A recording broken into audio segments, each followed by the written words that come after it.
झरना। झरना तब बहता है जब पर्वत रोता है।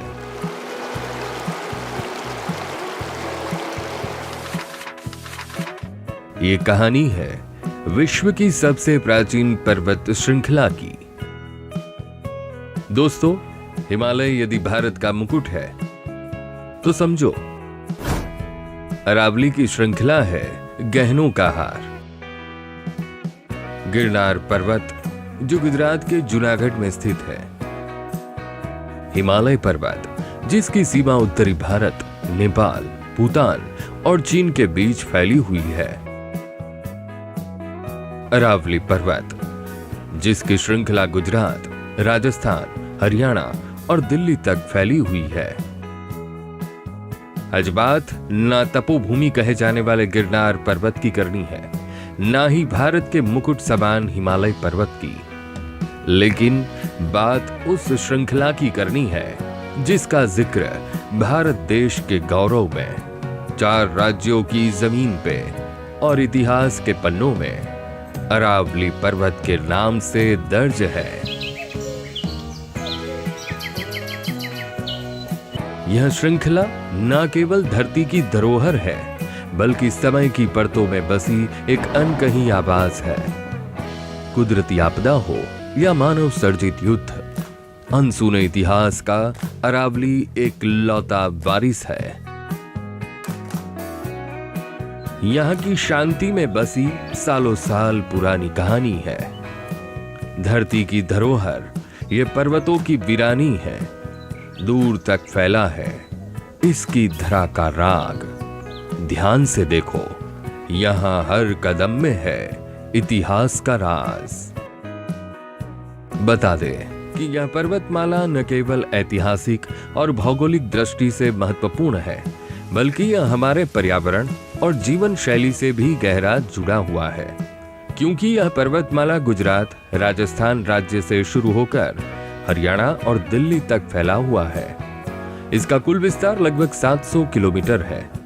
ये पर्वतमाला में पठार, घाटियां और झीलें सभी का मिश्रण मिलता है। इसकी सबसे ऊंची चोटी गुरु शिखर है, जिसकी ऊंचाई लगभग 1722 मीटर है। यह पर्वत प्राकृतिक दृष्टि से भी बहुत महत्वपूर्ण है। यह क्षेत्र वन्य जीवों के लिए एक महत्वपूर्ण आवास है, जहां बाघ, तेंदुए और कई अन्य पक्षी प्रजातियां पाई जाती है। इसके अलावा यह क्षेत्र जलवायु के संतुलन में भी अहम भूमिका निभाता है, क्योंकि यह राजस्थान और हरियाणा जैसे क्षेत्रों में वर्षा का स्रोत प्रदान करता है। अरावली पर्वतमाला अपने समृद्ध भूवैज्ञानिक इतिहास और विविध वनस्पतियों और जीवों के कारण एक महत्वपूर्ण पारिस्थितिक हॉटस्पॉट है।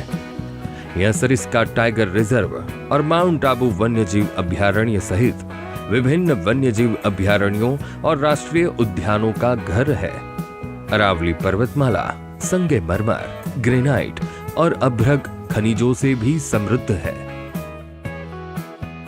पर्वत के आसपास बसी हुई विभिन्न जनजातियां और समुदाय अपनी संस्कृति, कला और परंपराओं को सहेजे हुए हैं।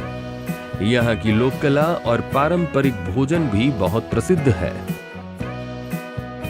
इतनी विशेषताओं से भरपूर ये पर्वतमाला को फिर भी कई चुनौतियों का सामना करना पड़ रहा है। अत्यधिक शहरीकरण, खनन गतिविधियां और पर्यावरणीय दबाव के कारण इसका पारिस्थितिक तंत्र प्रभावित हो रहा है। इन समस्याओं से निपटने के लिए कई संरक्षण प्रयास भी चलाए जा रहे हैं, जैसे न्यायपालिका का योगदान। सुप्रीम कोर्ट ने अरावली पर्वतमाला के संरक्षण में कई महत्वपूर्ण फैसले दिए हैं। केंद्रीय अधिकार प्राप्त समिति CEC 2002 में CEC ने अरावली में किसी भी निर्माण गतिविधि पर रोक लगाई। पर्यावरण, वन और जलवायु परिवर्तन मंत्रालय अरावली के संरक्षण नीतियां विकसित करता है। 2019 में मंत्रालय ने अरावली को संरक्षित क्षेत्र घोषित किया। राष्ट्रीय हरित अधिकरण NGT ने अरावली के संरक्षण के लिए कई आदेश जारी किए हैं। 2018 में हरियाणा सरकार को अवैध विकास परियोजनाओं को हटाने का आदेश दिया। राष्ट्रीय स्वच्छ गंगा मिशन। एनएमसीजी अरावली पर्वतमाला में यमुना और गंगा जैसी नदियों की सफाई करता है। वनीकरण और मृदा संरक्षण के जरिए अरावली की प्राकृतिक सुंदरता को बहाल करना इसका उद्देश्य है। राष्ट्रीय जैव विविधता प्राधिकरण एनबीए अरावली के जैविक विविधता के संरक्षण में महत्वपूर्ण भूमिका निभाता है। अब बात अरावली ग्रीन प्रोजेक्ट की करें तो केंद्र ने अपनी महत्वाकांक्षी अरावली ग्रीन वाल परियोजना के पहले चरण में 8 लाख हेक्टेयर से अधिक क्षेत्र में बिगड़े हुए इकोसिस्टम को सुधारने की योजना बनाई है। इस परियोजना के तहत उत्तर पश्चिम भारत में अरावली पर्वत श्रृंखला के चारों ओर हरित बफर क्षेत्र विकसित करना है। यह पहल भारत के जलवायु लक्ष्य को हासिल करने में अहम होगी। अरावली जीर्णोद्धार की कार्य योजना के अनुसार सरकार पहले चरण में अनुमानित 16,053 करोड़ रुपए खर्च कर सकती है। इस परियोजना का उद्देश्य भूक्षरण और थार रेगिस्तान के पूर्व की ओर विस्तार को नियंत्रित करना है। बता दें कि गुजरात से दिल्ली तक 700 किलोमीटर तक फैली अरावली पर्वतमाला मरुस्थलीकरण के विरुद्ध प्राकृतिक अवरोध का काम करती है, जो थार रेगिस्तान के विस्तार को रोकती है तथा दिल्ली, जयपुर और गुरुग्राम जैसे शहरों की रक्षा करती है। अरावली ग्रीन प्रोजेक्ट पहले चरण में 8 लाख हेक्टेयर क्षेत्र पर होगा काम। सरकार ने इकोसिस्टम को सुधारने की बनाई योजना। पहले चरण में 16,053 करोड़ रुपए का खर्च। इन समस्याओं से निपटने के लिए सरकार ने मार्च 2023 में अरावली ग्रीन वाल पहल शुरू की। इस परियोजना का उद्देश्य गुजरात, राजस्थान, हरियाणा और दिल्ली में 64.5 लाख हेक्टेयर क्षेत्र में 5 किलोमीटर चौड़ी पट्टी के रूप में हरित पट्टी बफर जोन स्थापित करना है। इस बफर जोन के अंतर्गत आने वाली करीब 42% यानी 27 लाख हेक्टेयर जमीन क्षरित है। इसके मुताबिक कुल क्षरित भूमि का 81% राजस्थान में, 15.8% गुजरात में, 1.7% हरियाणा में तथा 1.6% दिल्ली में है। भूमि क्षरण ऐसी प्रक्रिया है जिसमें भूमि की उत्पादक क्षमता कम हो जाती है। परियोजना के पहले चरण में 8,16,732 हेक्टेयर दर्ज वन क्षेत्र को बहाल किया जाएगा। इसमें दिल्ली में 3,010 हेक्टेयर, गुजरात में 5,677 हेक्टेयर, हरियाणा में 3,812 हेक्टेयर और राजस्थान में 99,952 हेक्टेयर शामिल है।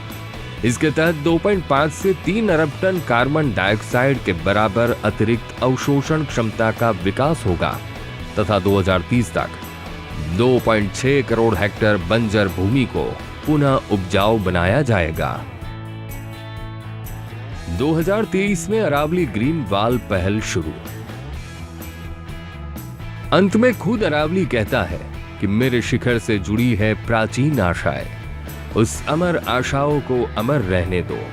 मैं अतीत की बांसुरी और वर्तमान की धुन हूं, मुझे हरे भरे जंगलों के बीच ही रहने दो। मैं आधुनिकता से दूर हूं, इसीलिए अपनों के बीच हूं।